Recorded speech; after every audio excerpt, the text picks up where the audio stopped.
Spain আর্জেন্টিনার বিশ্বকাপ final পুনরায় খেলার দাবিতে ৬২,০০০ সই।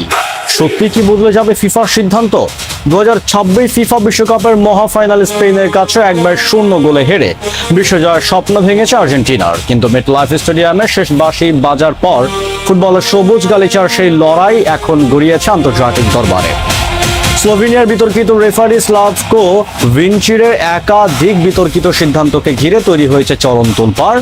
ইতিমধ্যে অনলাইন পিটিশন প্ল্যাটফর্মে ফাইনাল ম্যাচটি পুনরায় আয়োজনের দাবিতে একত্র হয়েছেন প্রায় ৬২,০০০ ফুটবল অনুরাগী। কিন্তু প্রশ্ন হলো, এই অনলাইন পিটিশনের পেছনে ঠিক কি যুক্তি ও রহস্য লুকিয়ে আছে? সমর্থকেরা যে অনিয়মের অভিযোগ তুলে ফিফার দ্বারস্থ হচ্ছেন তা কি আদৌ আইনগত টিকবে, নাকি এর আগে ফ্রান্সের ৮২,০০০ সই সংগ্রহের মতো এটিও কেবল ভক্তদের আবেগে একটি প্রতিবাদ হিসাবে রয়ে যাবে? চলুন এই এক্সক্লুসিভ ভিডিওতে স্পেন আর্জেন্টিনার ফাইনাল পুনরায় আয়োজনের দাবি কতটুকু যুক্তিযুক্ত, ফিফার আইন ধারা এবং কোচ লিওনেল স্ক্যালোনির মন্তব্যের এক নিরপেক্ষ বিশ্লেষণ দেখে নেওয়া যায়।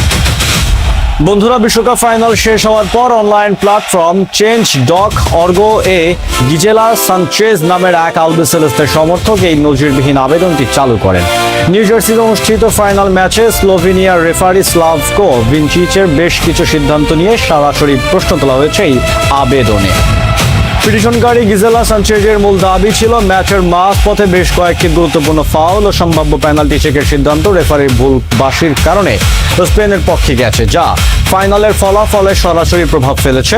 যদিও কোনো নির্দিষ্ট সিসিটিভি বা অফিসিয়াল ভিডিও ফুটেজের নিখুঁত তথ্য প্রমাণ পেশ করা হয়নি, তবুও ফিফাকে পুরো ম্যাচটি নিরপেক্ষভাবে পর্যালোচনা করার জোর দাবি জানানো হয়েছে। দেখতে দেখতে মাত্র কয়েকদিনের ব্যবধানে বিশ্বের বিভিন্ন প্রান্ত থেকে প্রায় ৬২,০০০ মানুষ আবেদনে ডিজিটাল সই করেছেন।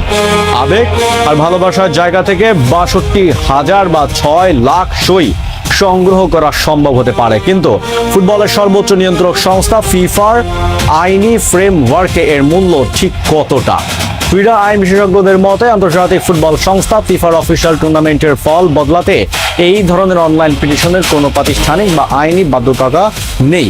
ফিফার ডিসিপ্লিনারি কোড অনুযায়ী মাঠের রেফারি দেওয়া অন ফিল্ড সিদ্ধান্তই চূড়ান্ত এবং সর্বজন গ্রাহ্য। একমাত্র যদি রেফারি নিজে ঘুষ গ্রহণ বা ম্যাচ ফিক্সিং এর মতো গুরুতর অপরাধে দোষী সাব্যস্ত হন, কেবল তবেই ফিফার বিশেষ কমিটি কোনো ম্যাচ বাতিল বা পুনরায় করানোর সিদ্ধান্ত নিতে পারে। সাধারণত সিদ্ধান্তগত ভুলের কারণে বিশ্বের কোনো ইতিহাসেরই ফিফা আজ পর্যন্ত কোনো আন্তর্জাতিক ম্যাচ পুনরায় করায়নি। মজার বিষয় হলো ২০২৬ বিশ্বকাপে এই একই ঘটনার পুনরাবৃত্তি ঘটেছে আরও একবার। সেমিফাইনাল স্পেনের বিরুদ্ধে ফ্রান্স যখন ১-০ গোলে হেরে টুর্নামেন্ট থেকে বিদায় নেয়, তখন স্প্যানিশ স্ট্রাইকারের দেওয়া গোল বা পেনাল্টির আগে একটি বিতর্কিত ট্যাকল নিয়ে ক্ষোভে ফেটে পড়েছিলেন ফরাসি সমর্থকেরা। ফ্রান্সও ম্যাচ পুনরায় খেলানোর দাবিতে অনলাইন প্ল্যাটফর্মে আবেদন জমা করেছিল এবং সেখানে রেকর্ড ৮২,০০০-এর বেশি সই সংগ্রহ করা হয়েছিল। কিন্তু আন্তর্জাতিক ফুটবলের নিয়ম কানুন এতটাই কঠোর যে সেই ৮২,০০০ মানুষের স্বাক্ষরও টুর্নামেন্টের ফলাফলে বিন্দুমাত্র প্রভাব ফেলতে পারেনি।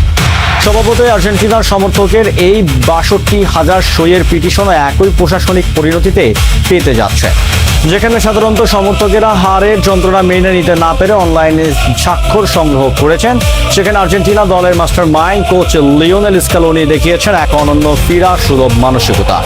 ফাইনাল শেষে সংবাদ সম্মেলনে রেফারিং নিয়ে সরাসরি প্রশ্ন করা হলে স্ক্যালোনি কোনো বাহানা বা অজুহাত দাঁড় করাননি। স্ক্যালোনি পরিষ্কার ভাষায় বলেন, রেফারিং কি অন্যায্য ছিল? না, একদমই না।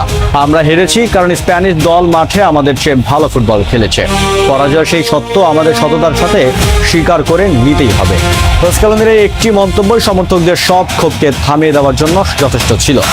১৬ বছর পর ফেরান তোরেসের একমাত্র গোলে স্পেনের তাদের দ্বিতীয় বিশ্বকাপ ঘরে তুলেছে। হারজিত ফুটবলেরই অংশ। হারের বেদনায় পিটিশন সই হলেও মাঠের খেলায় স্পেনকেই সেরা হিসেবে মেনে নিতে হচ্ছে। সমর্থকদের এই ৬২,০০০ সইয়ের আবেগ নিয়ে আপনার মতামত কি?